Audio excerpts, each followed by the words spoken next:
Okay, good morning and welcome to the Planning Hearing Officers hearing for May 30th, 2018. My name is Laura Stotler and I'm serving today as Planning Hearing Officer. We have one case and the relevant exhibits are posted on the panel located directly behind me. The agenda, staff reports, and recommendation for each of today's cases can be found on the city's website. A copy of the hearing procedures are available on the counter by the front door next to the agendas and copies of the staff report. Under the provisions of Title 30, Chapter 30.43 of the Glendale Municipal Code, a variance shall be granted if the four required findings are present. If the evidence presented in the application and at the hearing meet the criteria, then the planning hearing officer can either approve or impose conditions for approval in the case in question. If the findings of fact are not evident, then the request will be denied. Notification of this hearing was accomplished by the use of public notices, which were mailed to property owners and occupants located within 500 feet of the subject property. The site was physically posted with a notice, and an advertisement was placed in the local newspaper, and the notice was also posted on the city's website. Hearings will proceed as follows. First, I'll read a description of the requested entitlement. The case planner will make a brief overview of the case, give an analysis, and make a recommendation. The applicant will be asked to come forward stating both name and address and will be asked to present the case within a 15-minute time limit. Others in support of or in opposition to the application and interested parties will then be asked to come forward stating both name and address, and they will have a 3-minute time limit.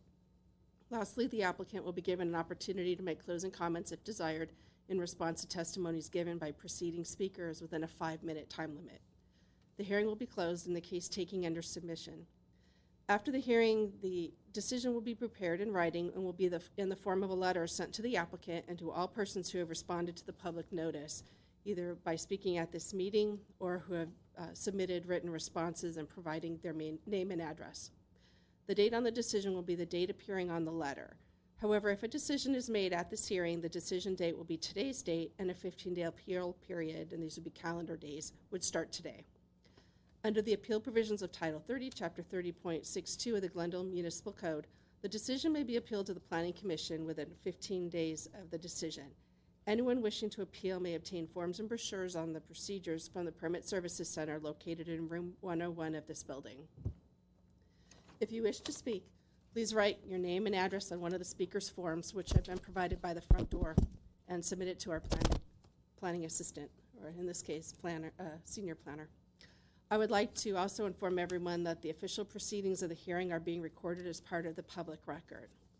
So for the first case, we have variance case PVAR 1729670, located at 110 East Broadway.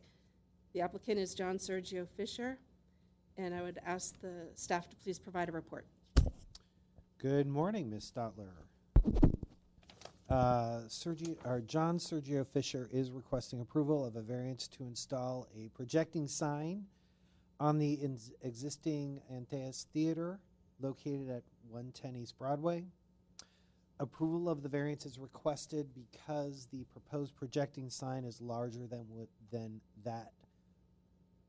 what would otherwise be allowed. The zoning code allows projecting signs to be not more than 12 square feet. In the downtown specific plan, and the proposed projecting sign is 36 square feet in area. With variances, there are 4 findings of fact that need to be made in order to grant a variance, and staff believes that these findings can be made and is recommending approval of the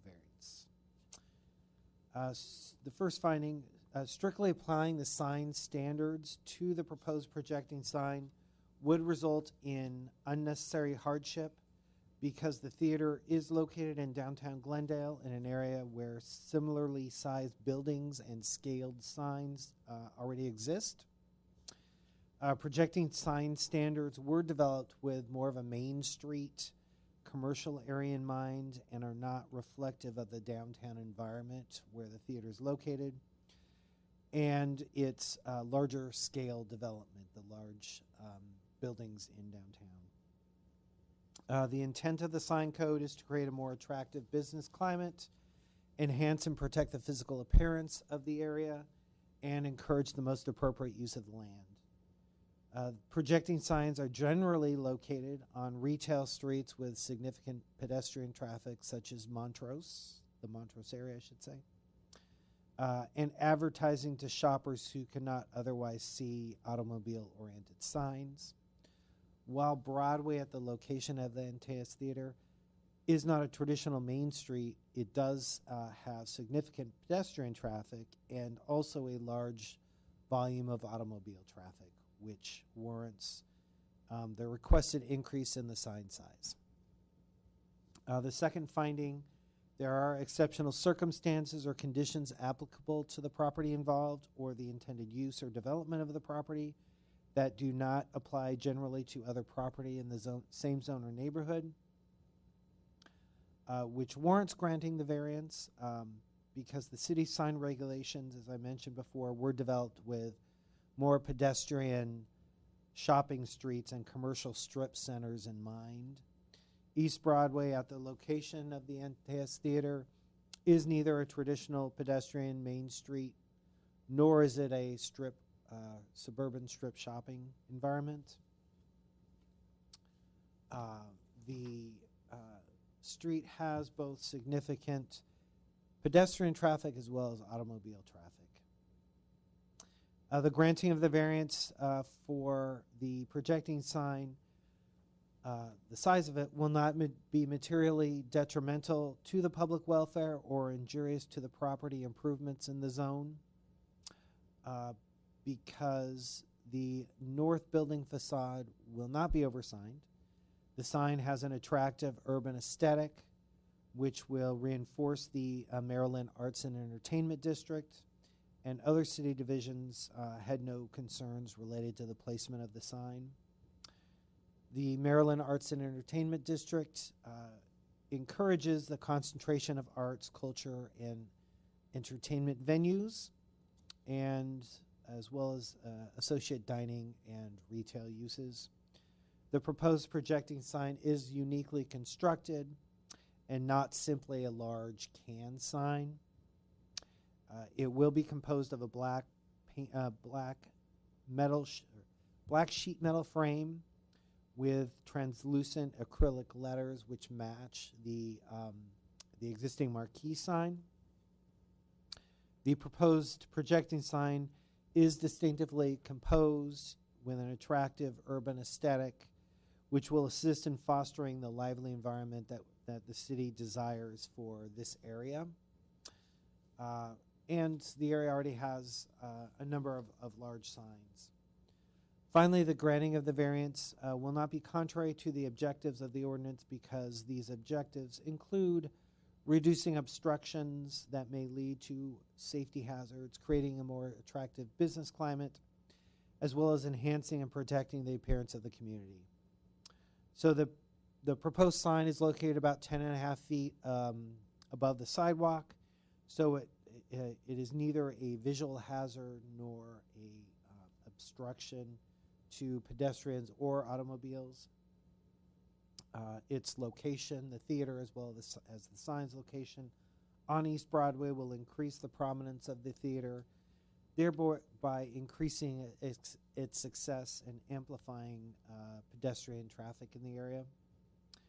The proposed sign has a unique composition with an attractive urban aesthetic, and it's appropriate for its context. The location of the sign will not result in oversigning of the building. This north facade, which includes Marshall's, is a large facade and contains only 2 other signs.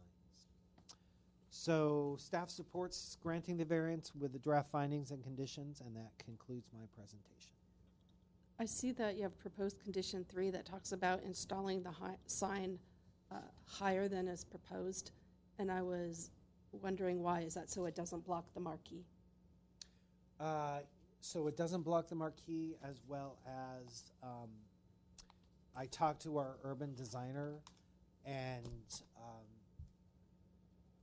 he also thought proportionally, as well as where the marquee sign is, it would look better 4 or 5 feet above where it is. Okay. All right, that's all the questions I have. Thank you. I'd like to call the architect on the project forward, Mr. Jackals. Good morning. Hello. Could you tell me about your project? Oh, yes. My name is Duke Jackals from John Sergio Fisher and Associates, and our project is the Antius Theater blade sign variance, which essentially is adding greater visibility to pedestrian traffic on the street there, in addition to the marquee that is currently in place. And it'll give the theater a greater visibility for foot traffic and a greater presence, seeing as though they've newly moved to the Glendale area and are building a base of patrons. Okay.